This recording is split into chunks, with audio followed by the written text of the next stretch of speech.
नमस्कार, मैं ब्रजेश कुमार मिश्र। आज देश के मुख्य न्यायाधीश बी आर गवई जी को बी आर गवई जी आपको लगाना पड़ेगा। आपके मन में उनके प्रति सम्मान हो या ना हो। आप जी नहीं लगाएंगे तो कंटेम्प्ट ऑफ कोर्ट हो जाएगा। आज सुप्रीम कोर्ट के मुख्य न्यायाधीश बी आर गवई जी को कोर्ट में एक 71 वर्षीय, ध्यान दीजिएगा, 71 वर्षीय राकेश किशोर के द्वारा जूता मारने की कोशिश की गई। जूता मारा नहीं गया, पूरी बात को समझिए। कोशिश की गई, उन्होंने कोशिश किया, उसके पहले वो पकड़ लिए गए। जैसे सुरक्षा कर्मियों को मालूम हो कि राकेश किशोर जी उनको जूता मारेंगे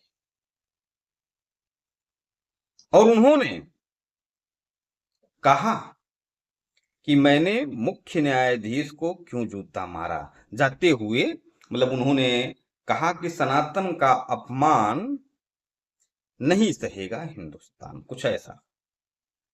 अब इसको कोट किया जा रहा है और पूरे एंगल को, पूरी घटनाक्रम को दलित न्यायाधीश से जोड़ा जा रहा है।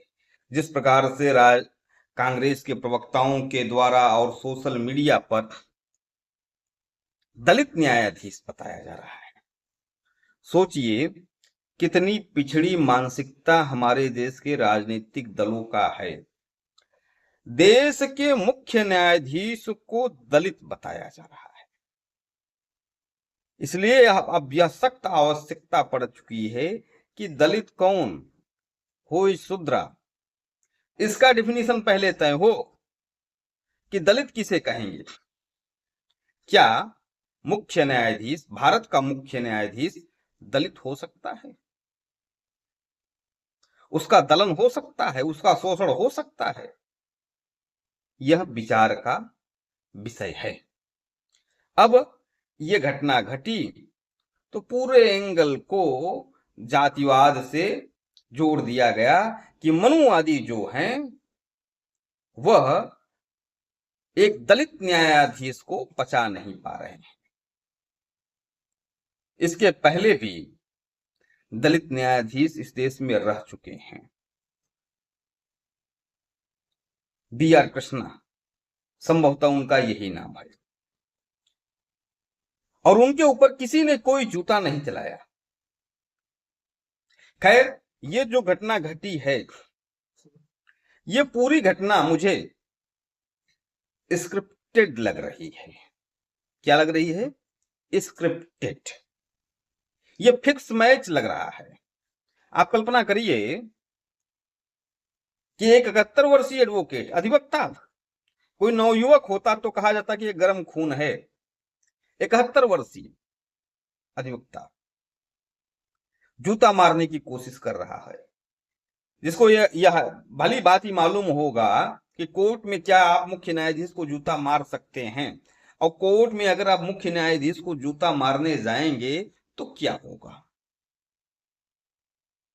निश्चित रूप से अगर कोर्ट में आप जूता मारने जाएंगे तो उसका खामियाजा ठीक नहीं होगा। वेल नोन है, ये किसी, क्या कहते हैं, सड़क छाप व्यक्ति से आप पूछ सकते हो, वह बता देगा। और जो राकेश किशोर जी ने किया, अगर सचमुच उन्होंने ऐसा किया तो उनको वो फिर मुझे लगता है उन जो मूर्खता की है उन्होंने, इससे बड़ी मूर्खता कुछ हो नहीं सकती। इसका एक पहलू तो ये हुआ। दूसरा पहलू ये है, अगर सचमुच वो उन्होंने सनातन के लिए मारा है तो ऐसी नौबत क्यों आई? अगर राकेश किशोर जी ने सुप्रीम कोर्ट के मुख्य न्यायाधीश बी आर गवई को कोर्ट में जूता मारने की कोशिश की और जाते समय उन्होंने कहा सनातन का अपमान नहीं सहेंगे, तो यह नौबत क्यों आई? दूसरा पहलू है ये। इस पर भी देश के मुख्य न्यायाधीश को विचार करना चाहिए, न्यायपालिका को विचार करना चाहिए कि जिस प्रकार से B.R. गवई जी ने भगवान विष्णु पर टिप्पणी किया, 100 करोड़ से अधिक हिंदुओं के आस्था पर कुठाराघात किया, प्रहार किया, क्या वह करना चाहिए था एक मुख्य न्यायाधीश को? उनके उस टिप्पणी को लोग कुंठित मानसिकता वाला बता रहे हैं, लोग बता रहे हैं, चारों तरफ उसकी निंदा हो रही है। इस प्रकार का वक्तव्य वो हिंदुओं के देवी देवताओं के अलावा किसी भी पंथ मजहब के खिलाफ नहीं बोल सकते। पंथ मजहब छोड़िए, अंबेडकर के मामले में कोई मामला आ जाए, उनकी मूर्ति के मामले में कोई मामला आ जाए, तो भी B.R. गवई ऐसा, तब तो वो तो उनके लिए स्वयं भगवान होंगे। अंबेडकर जी तो स्वयं भगवान हैं। और उन्होंने एक जगह कहा भी है, और सबके बीच में कहा है, जब वो मुख्य न्यायाधीश नहीं थे, मुख्य न्यायाधीश चंद्रचूड़ जी थे, प्रधानमंत्री थे, बड़े बड़े दिग्गज लोग बैठे थे, तब उन्होंने एक मुख्य न्यायाधीश जो हमारे इसमें वर्तमान भारत के मुख्य न्यायाधीश, उसने भयंकर झूठ बोला। उन्होंने, मैं उसने बोल दिया, मैंने माफी चाहूंगा, उन्होंने भयंकर झूठ बोला कि मैं तो झुग्गियों से निकल कर आया हूं, जबकि डाटा है जब वो 4 साल के थे उनके पिता विधायक बन चुके थे। तो ऐसे न्यायाधीश से क्या आप न्याय की उम्मीद कर पाएंगे? ये भी बड़ा प्रश्न खड़ा होता है।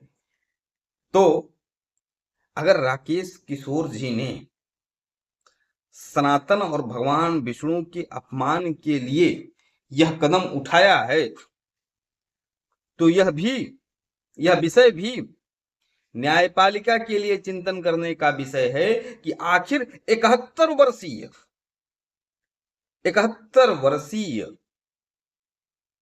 एक अधिवक्ता को अंतिम, मतलब अब तो उनका कैरियर भी लगभग समाप्त है, और पता चला है कि बार काउंसिल ने उन्हें बिल्कुल प्रैक्टिस के लिए हटा दिया है, बैन कर दिया है। अभी कुछ एक कागज वायरल हो रहा है।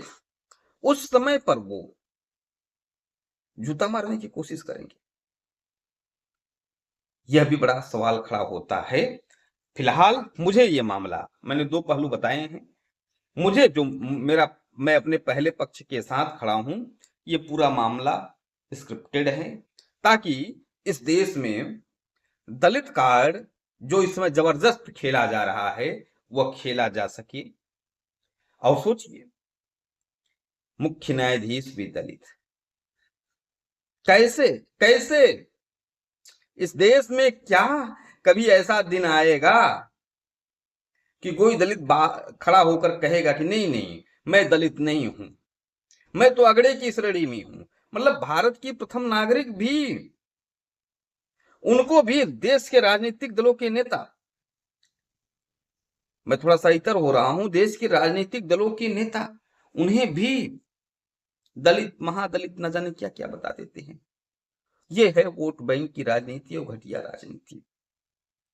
जब आप प्रधानमंत्री होकर, जब आप मुख्य न्यायाधीश होकर, जब आप राष्ट्रपति होकर और तमाम बड़े बड़े पदों पर पहुंचकर भी दलित की श्रेणी से बाहर नहीं निकल पा रहे हैं, तो मुझे आप बताइएगा, वो समय बताइएगा कि कब आप दलित की श्रेणी से, क्या ऐसा हो जाए कि आप दलित की श्रेणी से बाहर आएंगे। हकीकत में आपकी जो मानसिकता है दलित पिछड़ी वाले, वो है, आप दलित पिछड़े हैं नहीं, हकीकत में रियलिटी यह है। धन्यवाद।